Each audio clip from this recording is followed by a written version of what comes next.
Bonjour et bienvenue dans cette nouvelle vidéo de moncapitaine.com. Aujourd'hui, je vais apporter une petite précision à l'article sur comment faire parler quelqu'un. En fait, je me suis aperçu et j'ai eu des critiques sur cet article, puisque dans cet article-là, je vous disais qu'il fallait poser des questions ouvertes pour laisser parler l'autre, et qu'il fallait appliquer la technique du silence pour que l'autre continue à parler. Mais en fait, si vous ne faites que poser des questions ouvertes, ça ne fonctionnera pas.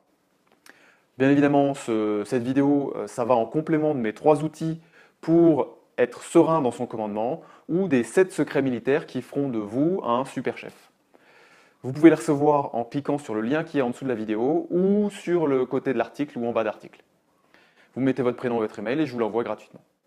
Alors, quel est ce complément à cet article? En fait, il y a une technique qui permet d'éviter cette impression d'interrogatoire.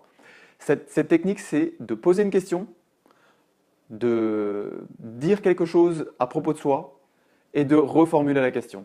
Donc, question, narration, question. Je prends un exemple tout simple. La personne vient de vous dire qu'elle venait de Pétaouchnok. Pétaouchnok, c'est une ville très connue et vous y avez passé un certain temps, une partie de vos études, vous y êtes passé pour un séminaire, vous y êtes passé pour autre chose, pour une mission particulière, je ne sais quoi. Et vous posez la question, elle est plutôt dynamique ta ville? Parce que moi, quand j'y suis passé, j'ai trouvé ça hyper étudiant, hyper sympa. Et voilà, ça m'intéressait d'avoir ton avis puisque tu y habites.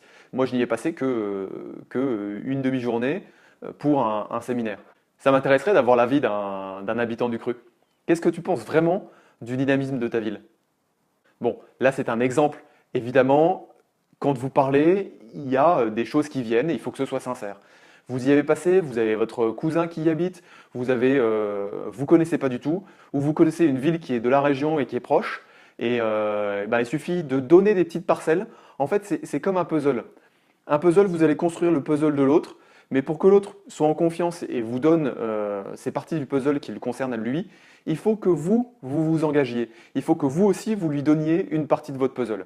Donc, il faut qu'il ait l'impression de parler à quelqu'un qu'il commence à connaître, avec qui il commence à avoir des connivences, qui lui ressemble un petit peu. Plus il a le sentiment que vous lui ressemblez, plus la personne va être à même de parler et d'aborder certains sujets. Voilà. J'espère que cette vidéo vous a plu. Ce n'est qu'un complément au premier article.